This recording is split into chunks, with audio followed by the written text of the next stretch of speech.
we continue to do the little brief introduction. So I would like to start by doing a land acknowledgement. So I'd like to acknowledge that we're hosting this event on the traditional, ancestral, and unceded territories of the Coast Salish peoples, including the Musqueam, Squamish, and Tsleil-Waututh nations. And I encourage us all to reflect on the lands that we live, work, and play, and how grateful we are to the original people that inhabited these lands. At the Women's Health Cluster, we're a multidisciplinary collaborative network. We have a vision, we have a mission, we actually have a goal, which I haven't put up there.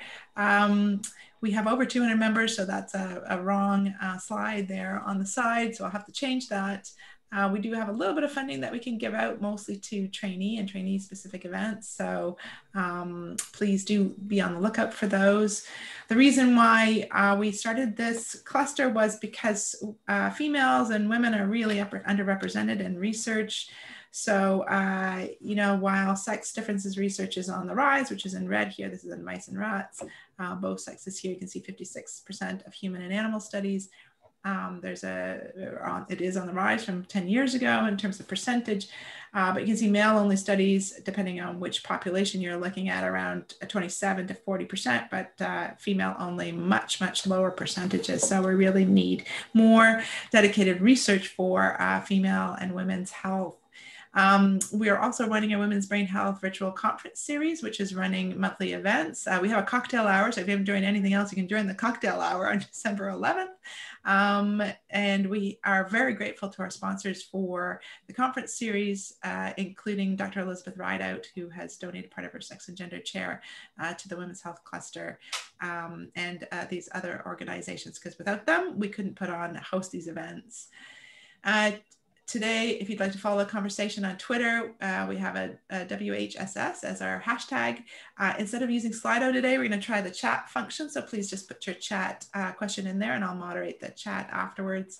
And obviously, if you want to join us on our website, we have a quick way to join. And also, please consider donating to the Women's Health Cluster. We just had a fantastic town hall, have a number of events that we are hosting, and strategic priorities that we're starting that hopefully you'll see some really fantastic opportunities for all. So it's my distinct pleasure, and Nisha, you can start sharing your screen if you'd like, to introduce Nisha Malhotra, who is an associate professor of teaching in economics in the education leadership stream here at UBC, University of British Columbia. She received her master's from the Dalai School of Economics and a PhD from the University of Maryland in College Park. She's a strong advocate of social media. I definitely know her from social media and newer technologies in higher education. She has a YouTube education channel that focuses on economics and serves as a resource for students at UBC and beyond. She developed the first blended learning version of an introductory microeconomics course, where a percentage, about 10% of traditional lecture style classes were substituted with online learning and video tutorials. So fantastic. Are you having trouble sharing your screen, Nisha? I wasn't supposed to, am I? Oh, no, yeah. You're up. And okay. Just a second. So she has a strong interest in questions pertaining to population, gender, and health. And her recent work focuses on maternal and child health in India. And she's worked with the Indian Council of Research on International Economic Relations and World Bank. And as you know, I like to give a fun fact about the researcher. And so, and I'm always so happy when professors do give us a fun fact, because it gives us a little glimpse into their lives. And Nisha's fun fact is that she's in the news a lot, of course, for her research and her teaching, but she was also in the news for in a local newspaper featuring her performance as a soloist on folk dance. So fantastic. Thank you so much for that fun fact, and looking forward to your presentation. All right, thank you, Lisa. I didn't realize I had written all that on my bio on the website. Sorry about that. That was a mouthful, but okay, guys. It's a great opportunity to share my work with you. The this work on intimate partner violence started a while back, and I'm now getting back to it after some time. So you will see a few slides of which where I use domestic violence term instead of intimate partner violence. But the variables that I have used have stayed constant throughout these different papers that I've worked on. So just if you see domestic violence, I'm referring to IPV, and please don't get confused about this. Okay, all right, guys. So let's begin. We are generally, you guys can see the screen before and voice is fine as well. Yeah. Okay. Yes. Now, this is a worldwide phenomena. Yeah, it crosses geographic and class boundaries as well. Now, what we have here is this was a study done for and population science. It gives us the means, and this is prevalence rates of intimate partner violence. Prevalence rates, it is looking at physical as well as sexual violence. Now, some studies also consider emotional violence and club these together, but these stats are only for physical and sexual violence. Now, what we see is that a wide range here, right? It seems to be Sub-Saharan Africa, Central Africa, 65.64% of women have faced domestic violence in their lifetime, and this is reported for lifetime. Now, there were a few presentations. I know one that was being presented by Karen, which actually looks at the various health effects of domestic violence. And we also have intergenerational effects where it seems to have not just psychological effects as well as prevalence that passes on to next generations as well. And I'll talk a bit more about that in theories.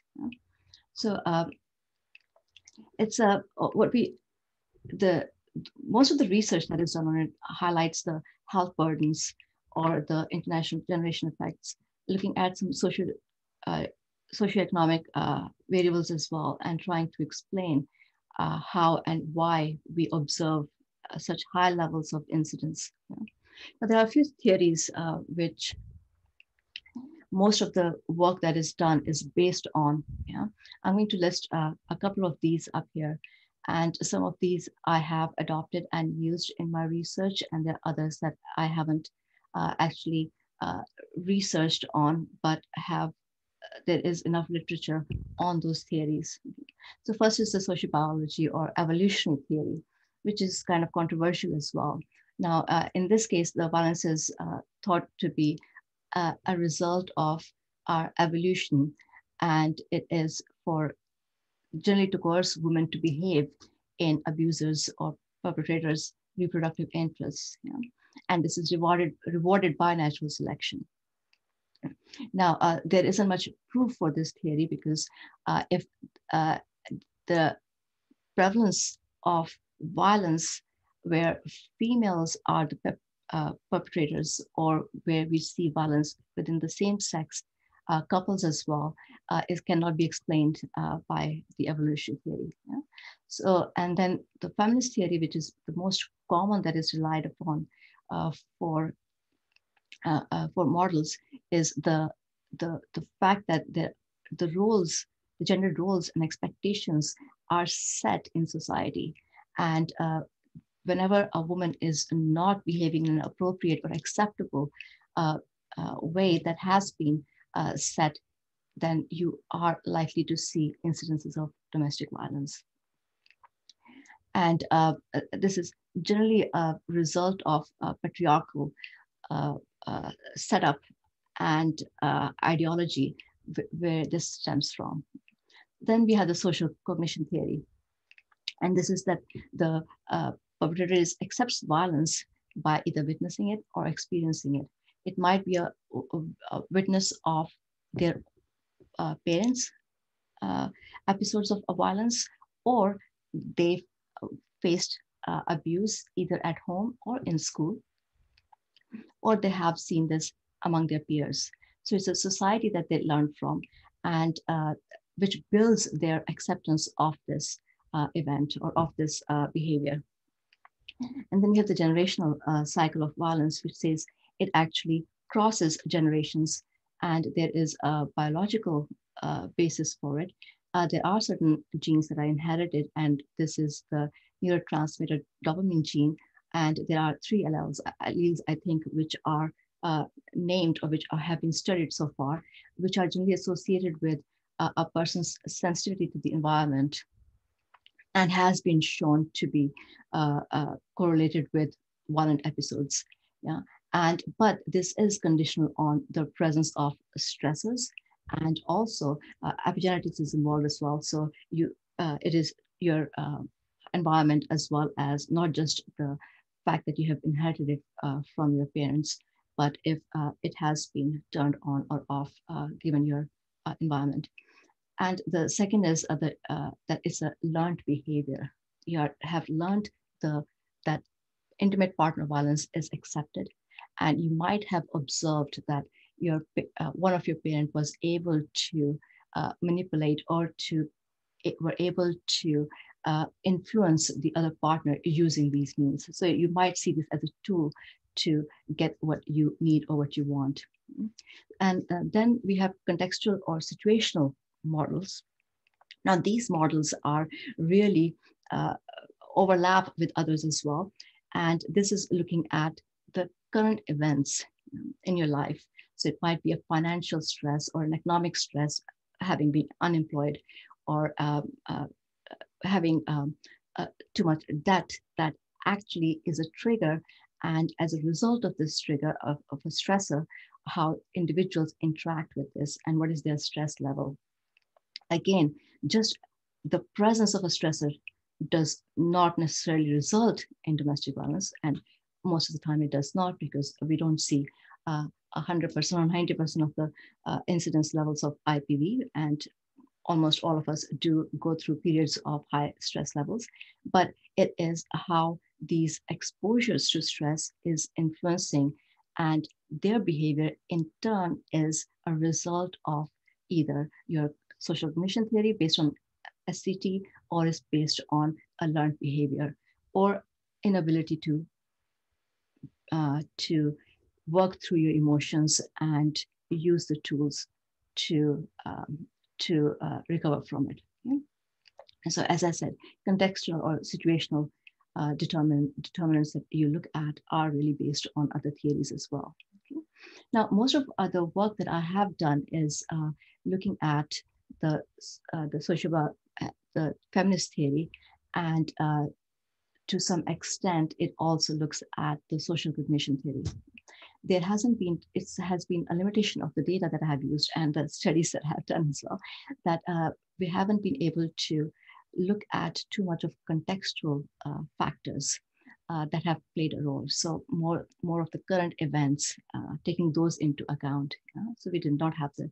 So just to put that out at the beginning.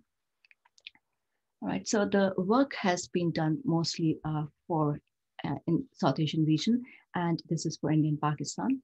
And the rates of violence are, and these are intimate partner violences. And the second column is showing you, you're looking at here the lifetime. And the question that was asked in the survey was, have you faced intimate partner violence? This is either physical violence or sexual violence in your lifetime from your intimate partner. And the physical violence is this has been mostly streamlined across the many studies now across the globe. It is, have you ever been slapped, pushed, or burnt, or any other serious form of hitting has taken place. And the past 12 months, the last column is looking at, well, did you experience any of these in the last 12 months? Okay. And so we see the stats that I have is for 2017-18. That is the data that I looked at. And for India, 2015 and 16. And as you see, these are quite high.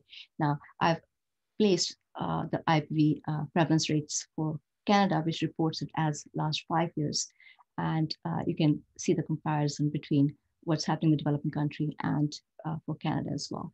There's one other difference between developing countries, what you see in developing countries, and especially in South Asia and the countries that I'm looking at, is that the rates are not just high, but victims are predominantly women.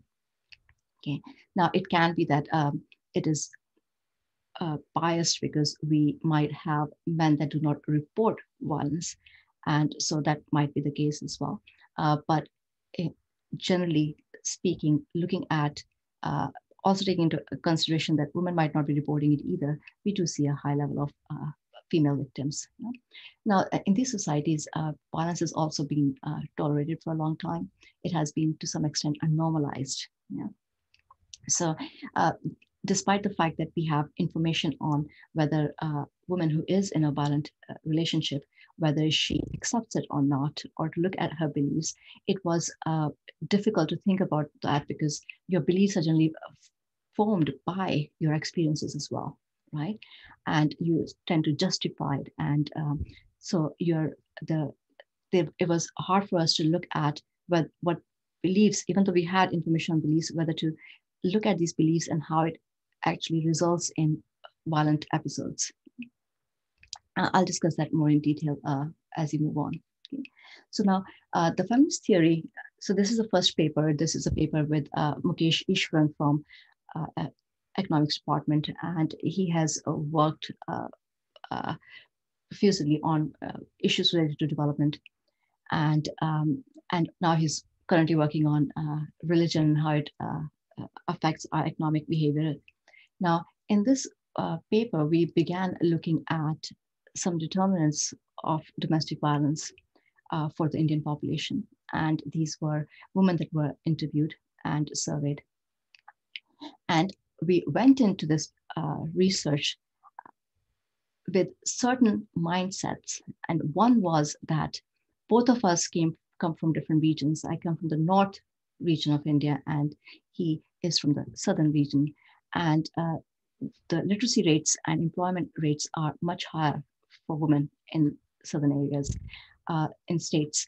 Now, in north, it is the opposite. So we went in thinking that we would find high levels of domestic violence in north and not as much in south. Right? Now, we were surprised. So we went in thinking that high levels of autonomy, empowerment as a result of education, higher education, as a result of more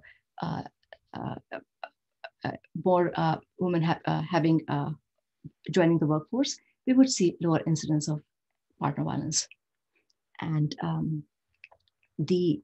that's not what we found. Now, the other thing that has been confusing in the literature and has been talked about in the literature, and I was currently reading another article which compares the numbers for Sweden and Spain. And those of us who are aware of it, we do think women in Sweden have higher level of autonomy, are more in control of their lives. We see double the amount of violence, and this is intimate partner violence, lifetime, in Sweden than we do in Spain. Yeah, and it seems to be a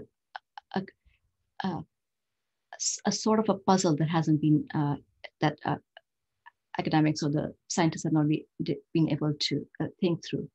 Now, when we looked at our data for India, we found something similar. We found that let me just explain what this graph, what we're measuring on these axes. Now, on the y-axis, on the vertical axis, we are looking at prevalence of intimate partner violence. Okay? This is a proportion of women that faced violence in the last 12 months, past 12 months. On the x-axis, we are looking at proportion of women that have jobs, that are working, right? That have either worked in the past 12 months or currently have a job. Okay? And what we observe is that there seems to be an increasing relationship. The more, the higher the proportion of women that are working, there's more incidence of domestic violence. And now these two states really stand out: Punjab, 0 point, and Tamil Nadu, Punjab is on the left-hand corner. There are only 16% of women that seem to be working, yeah, among the ones that were interviewed, which is between the ages of 15 and 49. And the domestic violence rates are much lower than it is in Tamil Nadu. Okay. So we looked at this, and now our concern was, how do we explain this behavior? How do we explain this differences in prevalence rates? So now this is just looking at overall. The graph that you're looking at, I'll show you a few bar charts. I like to explore the data with bar charts, get some visuals on it. So what we see is that this is the prevalence of violence. On the left-hand side, we are looking at the proportion of women that faced domestic violence among the ones that were working. So it is much higher than among the ones that were not working. Yeah. And this is for rural areas as well as urban areas that we're looking at. Yeah. Now, this data set gave us a lot of opportunities to explore this further. What they also surveyed, what they also asked was whether these women were working from home or they were working away from home. Okay, so if they left their house to go and work somewhere else. The other thing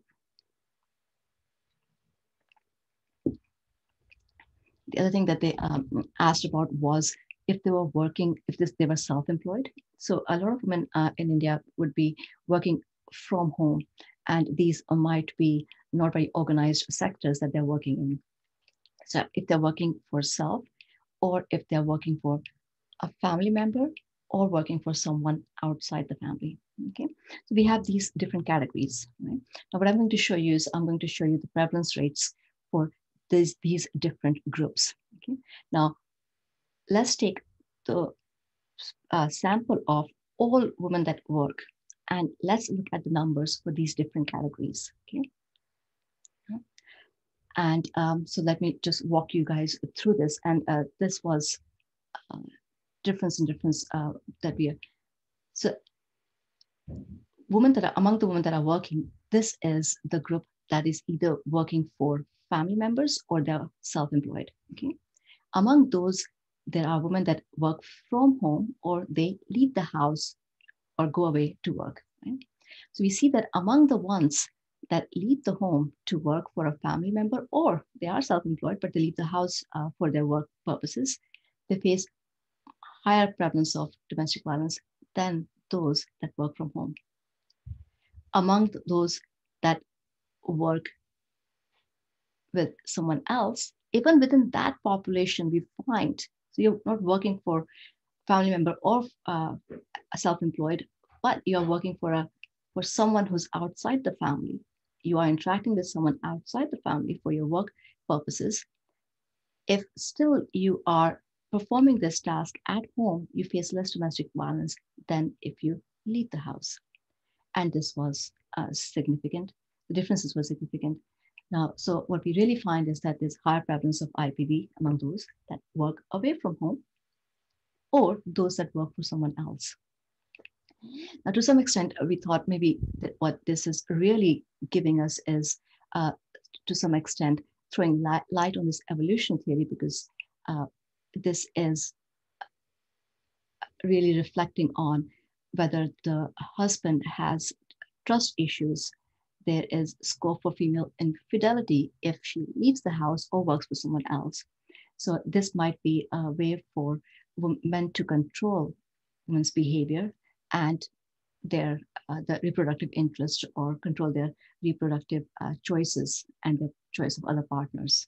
Yeah, and so this is what we were looking at, and we wanted to see how is domestic violence now influencing autonomy, yeah, and why is it being used? Because clearly, autonomy or having opportunities or having work opportunities, being able to support yourself because you are employed, is not really bringing down these incidents of domestic violence.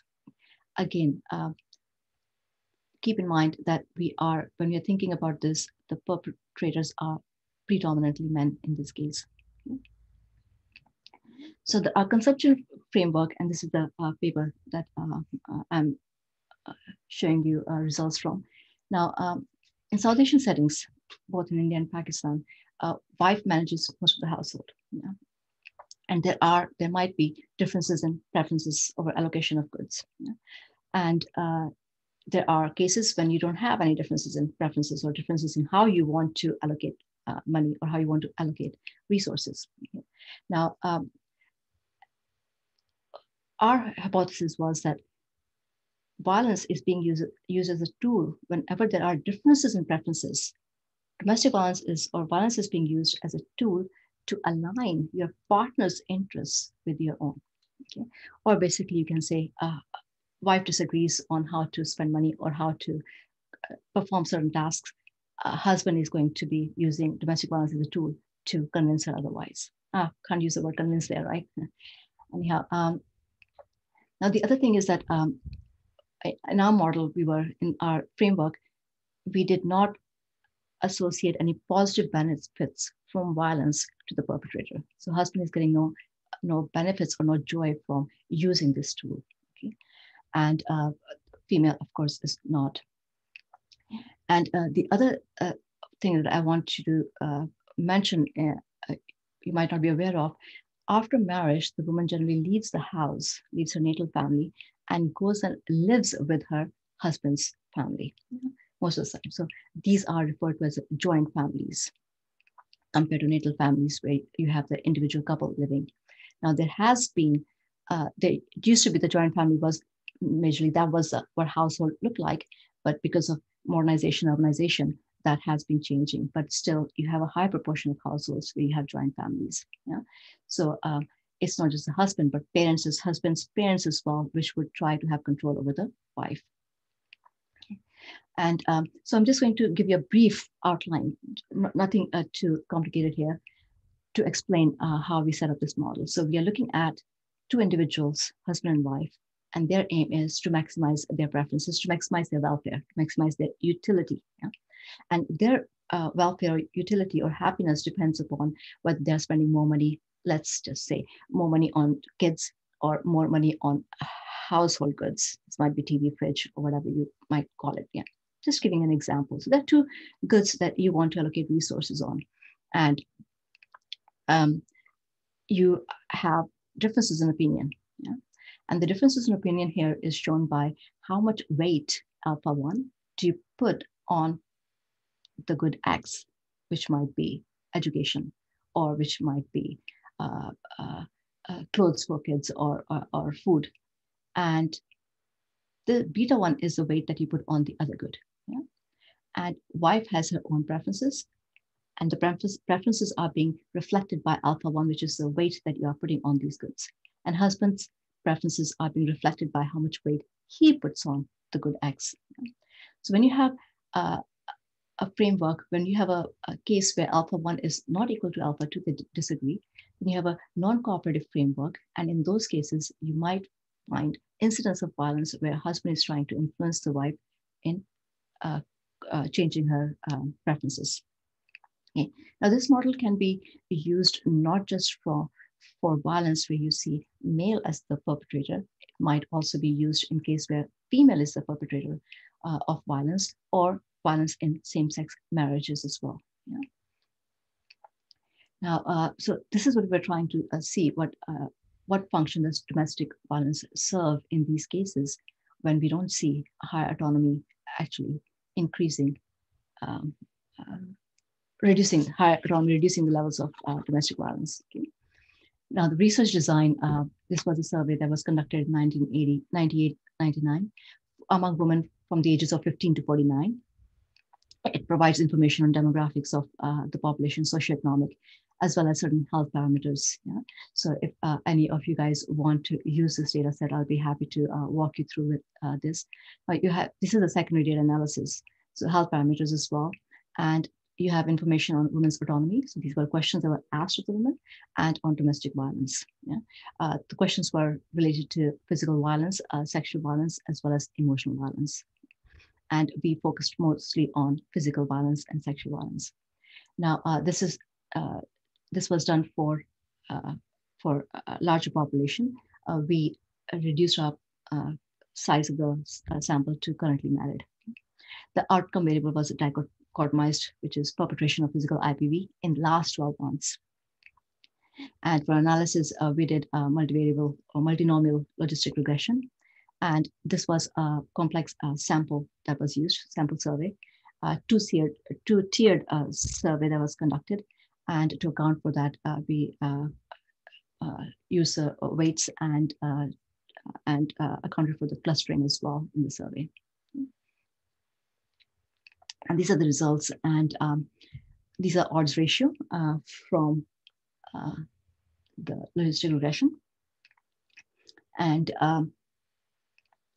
this is, there is a lot of factors that we're looking at here. Yeah? The one that I want to focus on is the work-related information. Yeah? So now you saw those bar graphs and you saw those tests as well to see if the differences were significant.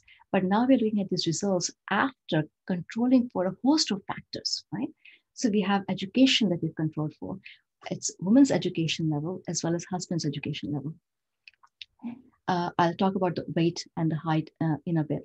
So for the education level, these were categorized into whether woman has less than primary education, primary schooling, middle school, high school and above, or higher than above, higher than high school, which I've clubbed together as high school and above. And same for the husband as well. Yeah, the comparison group in these cases are no education, and the results are significant for after the primary school for the woman, for the wife, as well as for the husband. Yeah? So we do see that increase in education does reduce the probability that or likelihood of an episode occurring. Yeah? Now, the length of marriage we took into account because we are looking at a variable where the question was asked, did you face violence in the past 12 months?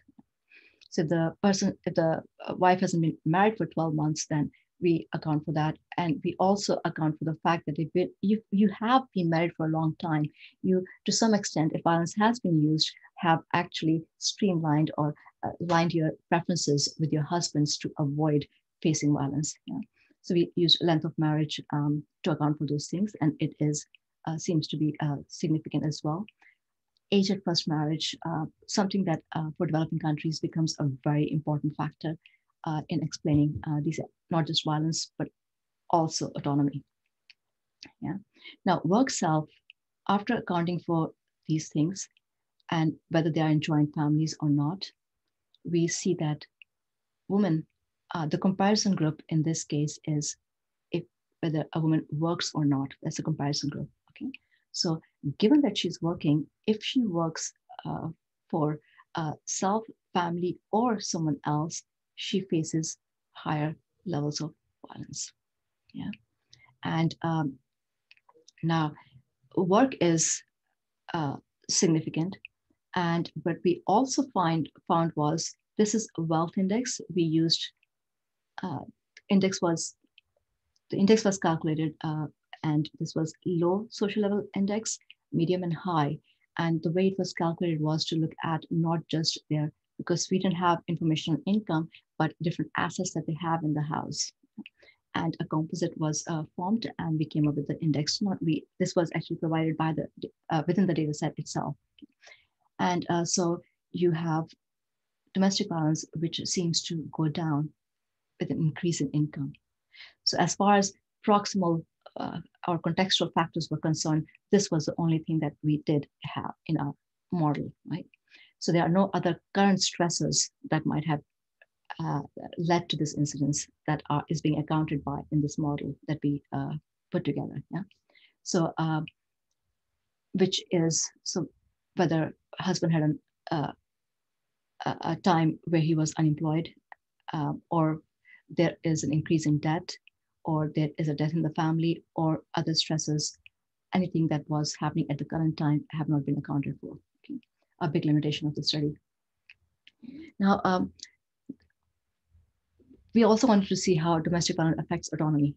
Autonomy, well, to what extent a woman has a right on living her life with her own choices. The few questions that were asked were about what to cook. Can you decide what to cook? Or is it something that your husband tells you or your husband's family tells you? To access healthcare, do you need permission to access healthcare for yourself? So this is for yourself, not for anybody else. Decision to purchase jewelry and decision to stay with natal family. Can you go and visit your family? Can you go and visit your parents? Because as I mentioned, you move to your husband's house. Decision to go to the market. Can you go to the market without permission from your husband? And who decides whether you can go to the market? And who decides to visit natal family? This is stay with natal family, so you can go and live with them. And this is visit. And what about spending money? This is small money. When we decision to purchase jewelry is on big items, so it's a big purchase that you're making. And the small purchases that you're making are decision to spend money here, which is, if you look at the means, it's kind of surprising that these women have higher probability, more autonomy in buying jewelry than spending change or small amount of money on other goods. But purchasing jewelry is not the right question to ask in these regions. It is whether you can decide to sell your own jewelry, because jewelry is a way of saving your money. A lot of rural households do not have bank accounts. Well, for that time, even less people had bank accounts in the rural areas. So purchasing jewelry was one way of saving. Right. So we used instrument variable technique. And what is that? Well, we realized that one, if there is more autonomy among women, you see higher prevalence of domestic violence. Yeah? But the fact that husbands are using this tool, you might see a lower level of autonomy as a result of facing this violence. Yeah? So these things are endogenous in the sense that they are affecting each other. Right? So how about, is there a way of separating these out? What if we found a correlation or a factor that can explain violence? Yeah? So having this factor or not can increase or decrease the prevalence of violence. Yeah? And then let's look at this violence, how it affects autonomy. So we're separating out the effect that the circular effects that these two have on each other. So what explains violence? What is another factor that we can just look at and see if there's an increase or decrease in prevalence of violence in these households? And well, physical violence is physical, right? So the variables that we looked at was height and weight. What is the difference in height between the husband and wife, the weight between the husband and wife, and also whether she was pregnant at that time or breastfeeding at that time. Now, we found that the prevalence rates were much higher, and this has been found in other studies as well, other literature as well, among women that are pregnant or are breastfeeding.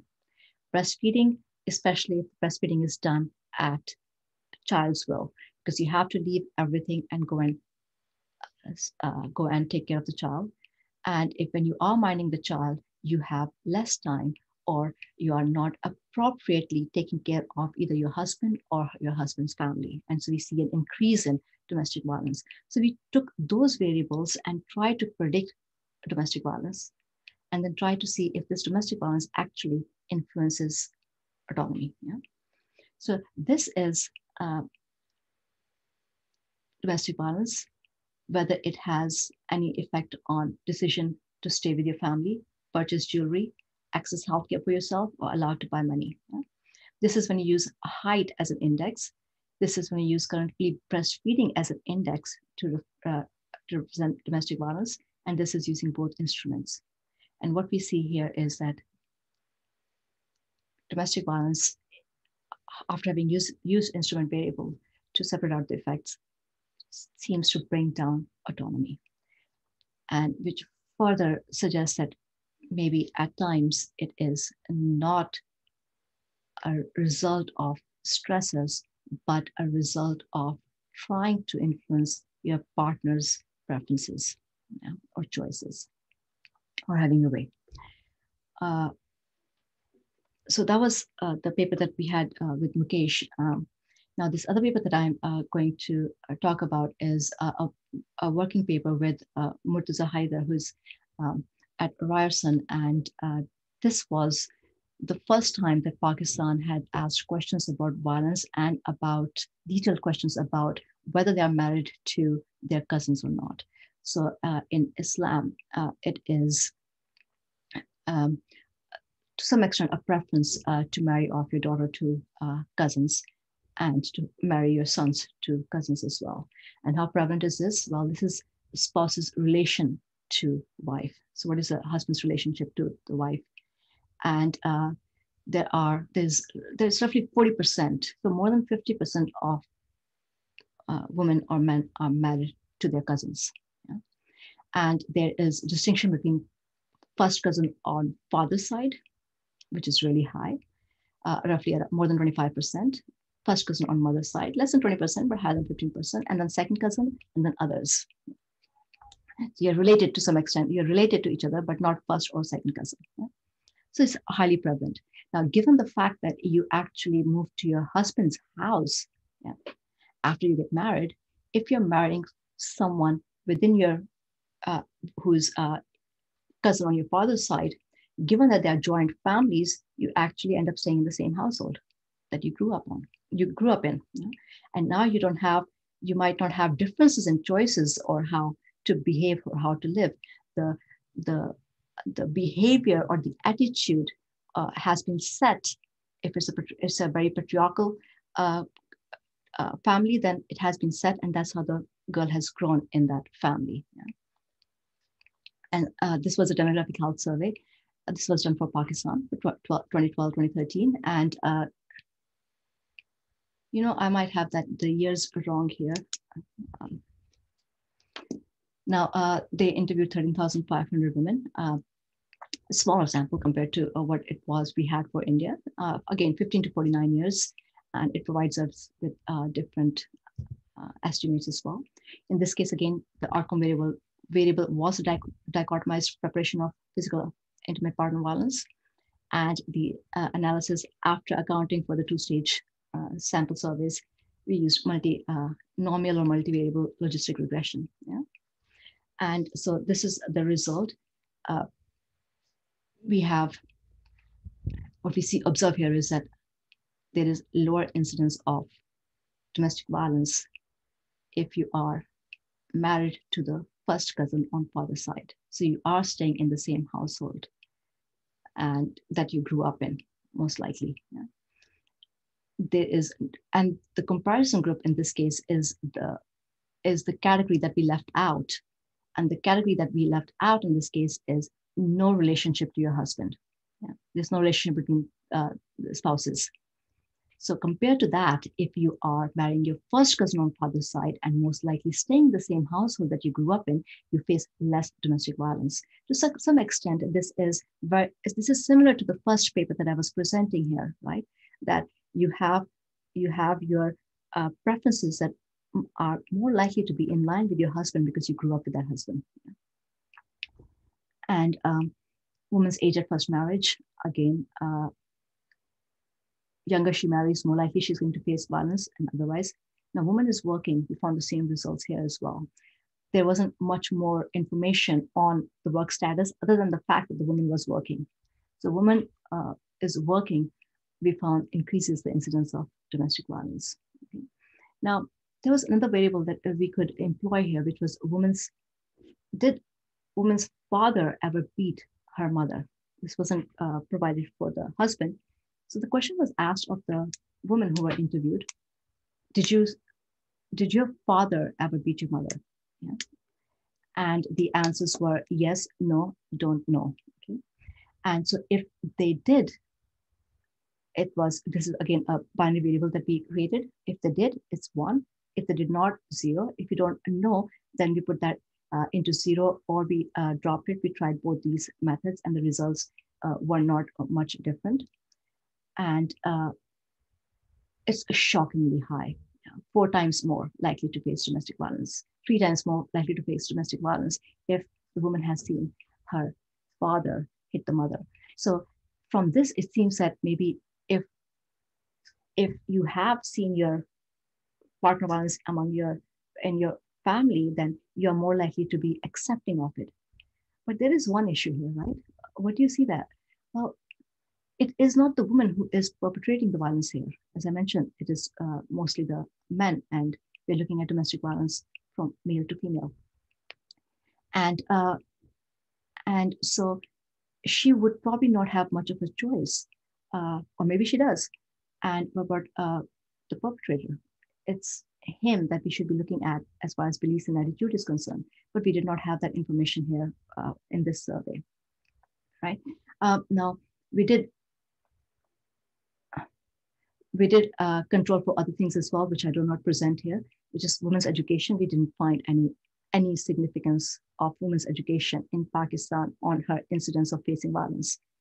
Wealth, as we saw in the case for India, increase in wealth reduced your likelihood of facing violence, not in the case of Pakistan, only for the fifth quintile. In this case, we used five quintiles. We divided them up into five, the health index. Husband's education, only if he was higher secondary and above. Okay. Now I can provide you with or you can click on this. I'll provide the slides and you can look through the complete set of results here. I just brought out the ones that were important here. Yeah. So once we saw that woman's father ever beat her mother, I wanted to look at this a little bit more, and that's what I am working on currently. The belief, or as we saw, the intergenerational effect or the generation cycle of intimate partner violence. To what extent are you learning this from your parents? So you can think of this as actually basing a model on the theory of intergenerational effect, not the inheritance of genes, yeah, but inheritance of the behavior. Yeah? And so some of these I've already mentioned. Brides leave the house to live with the husband and his family, mostly men. And so the current study, if there's intergenerational transfer of abusive behavior, that means attitude towards domestic violence or intimate partner violence is really being inherited from your father. Yeah? And to what extent are you learning that from your father as a perpetrator? And as a daughter as well, to what extent do you become accepting of the behavior, or you go the other route, you are not accepting of the behavior? Same thing can be said for the son as well.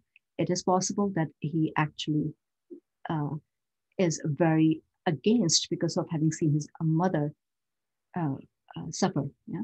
So we don't know. I don't know while going in what I am going to be, what I'm going to find.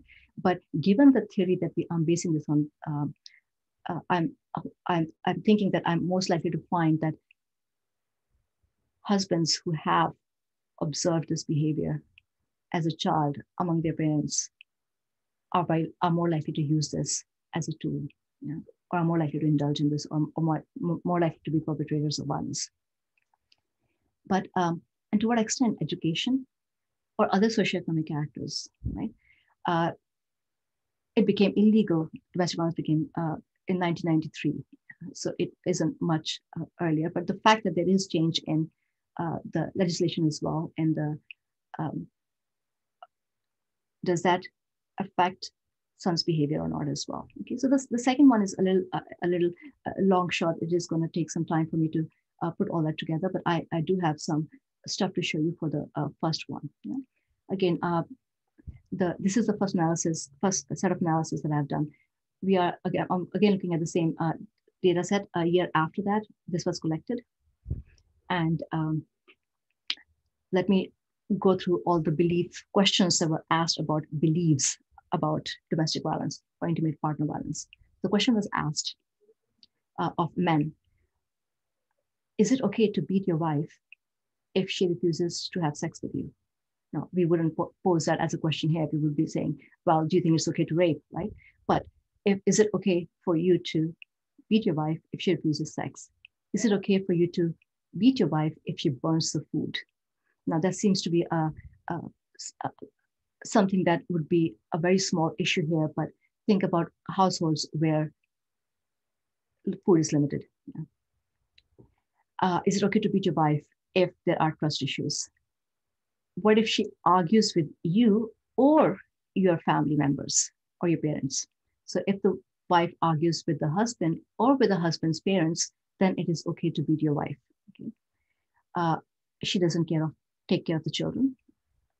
It is okay to beat your wife. And then from this, I created a composite, which is it ever okay to beat your wife? Okay. So on the right-hand side is this bar graph. On the y-axis, we're looking at proportion of men that said it is okay to beat your wife. Okay. And we have never married, currently married, and formerly married. These are either widowed or divorced or separated. Now, among the never married, we see that these beliefs do vary.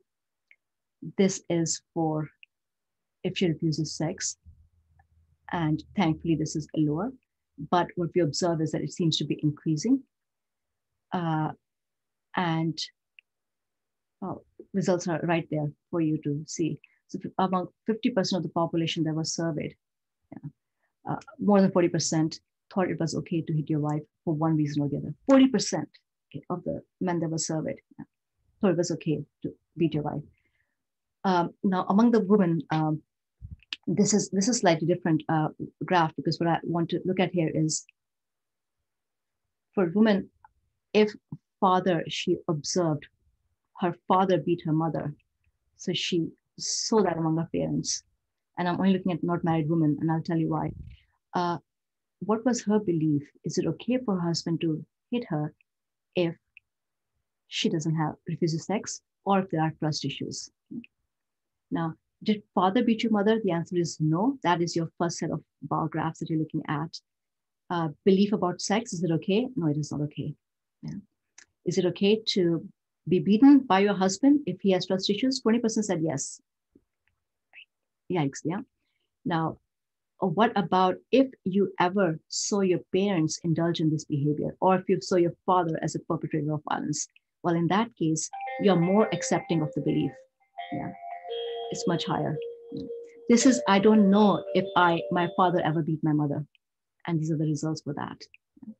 Now, we are running to the last, and this is my last slide. This is looking at men. So going from that graph that I showed to you guys, and now looking at differences in mean. Okay, so these are t-tests. Father beat mother, no or yes. Yeah, this is for males.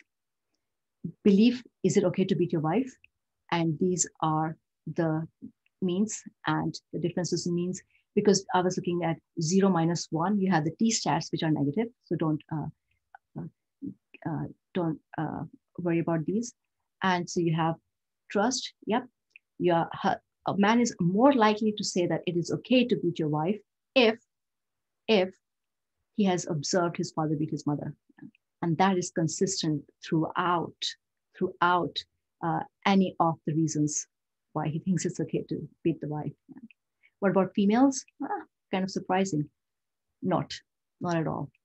Yeah, she does not think it's okay to beat your wife, even if she has seen this happening in her family.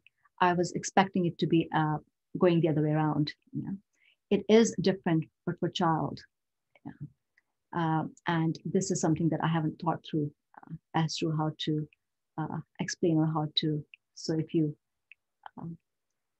I can explain that. So this is really saying that it is going the other way around for female. So overall, intergenerational effect seems to be dominant in males for this population, right? This is for the Indian population. And we do not see much of this among women. Yeah? Now, the first set of regressions that I ran, I'm not showing that here because I'm not very confident about them right now. We saw that the incidence of violence is positively affected by husband's belief as well as woman's belief about whether it's okay to beat your wife or not. So the more positive belief husbands have about intimate partner violence, more likely that this incidence would take place and they would perpetrate violence. Yeah. And I'm going to leave you with this graph because I was shocked with this, because I found that once you divide this up, especially for this variable, once you divide this up by age group and whether they are currently married or not married, this is it justified to beat your wife? That is the mean that we're looking at. And no and yes is if you've observed your father beat your mother. So it is high for whichever category, however we cut this sample. It's always the difference exists. If you have seen it, you think it is okay for men. Yeah. And this was not fun to look at. That in India, 15 to 19, in the 15 to 19 age group, more than 50% of the kids think they are kids. Kids think it's okay to hit their wives. And with that, I will end today's sharing my research with you guys. Thank you so much, Dr. Malhotra. And please, yes, actually, I just allowed you guys to unmute yourself, so you can always clap audibly if you want, or show that emoji. So that, because it's always hard to give Zoom talks, as probably many of you are very aware. And I don't see any questions in the chat, but again, feel free to unmute yourself. I'll just give you a second. We have just a couple of minutes for questions because I'm mindful of time. But that was really fascinating. A lot of data in there, a lot of math. I had a tweet all about math and then it disappeared on me and I couldn't recreate it because I'm usually writing as a person's talking. So, okay. But I was like, I wanted to tag that presidential candidate in the US that always talked about Yang, right? I think his name was Yang. So I'm just wondering, you talked a little bit about, you alluded to it anyway, that like, so can you stop the intergenerational effects in terms of education? And, you know, very high rates of interpartner violence in India and Pakistan. It's harder to look in Canada because it was I know that it was on a different scale, right? But it was like 5%, which seems low in a way. I'm glad that it's low, but I'm wondering what happens, like, is there any work, are you thinking about doing any work in terms of first generation versus second generation immigrants to Canada, and whether that changes or? That's probably something that I could look at, because that would be, that's brilliant actually, because that is looking at not just whether you have seen it in your parents, but how society feels so different because the rates are so much lower. So the effect of the society that compared to what your family taught you or what your parents taught you, and the education as well. Because despite the fact that it is illegal now in India, I don't think I have gone through the education system without once having domestic violence mentioned. Yeah, and I did my MA in India as well, and throughout that education. So when we think about formal education, it is not really reflective of learning much about this behavior or how to. So I think all those CBT interventions are probably something that would work in this case as well, when you have this intergenerational effect, to be able to give them tools and to be able to educate them on what it means for the other partner, or what it means to have access to other tools or other means of settling disputes. So no, that's an important question, and you are right. It would be very insightful to look at those two populations, first generation, second generation. I see Ruby unmuted herself. Did you have a question, Ruby? Or? Yeah, I have. And then we'll leave it. We're over time, but Ruby, go. I can just ask one quick question. Thank you, Dr. Malhotra, for such a wonderful presentation. The proportions that you presented in your last slide, that was really interesting and shocking at the same time. All right. Yeah, my question is, what do you think could be the reason for those unmarried group of women or men to think in that way, given that they might not even have experienced all those variables that you mentioned? I don't know. I think the one thing that I was thinking about was that they have not actually, this is a question that is being asked of them, and they are thinking about them as this masculinity that they have to protect and to feel powerful. Once they are married, they are now interacting with this person and have probably developed more empathy and are less likely to indulge in this behavior because they can to some extent empathize and also care for the other person. Yeah. So I think that might be what's playing out here. But to the fact that you have seen your wife and you have seen your mother being hit and you haven't developed that empathy means that the attitude that a man should be able to do that is very strong among the unmarried. So that's what I think might be behind it. But I'm open to suggestions as to what you think might be the reason for these results. Yeah. But it is still high, even among the married. It seems to be still very high. I think you guys should because Ruby's very new to UBC, so I think you obviously have some shared interests. I'm pretty sure, yes. So it'd be great to get together after this. Please feel free to, yeah. Yeah, sure. I'll reach out to you because this is also one of my area and my research interests. So I would love to talk to you further. Yes. Yeah, that's the pleasure.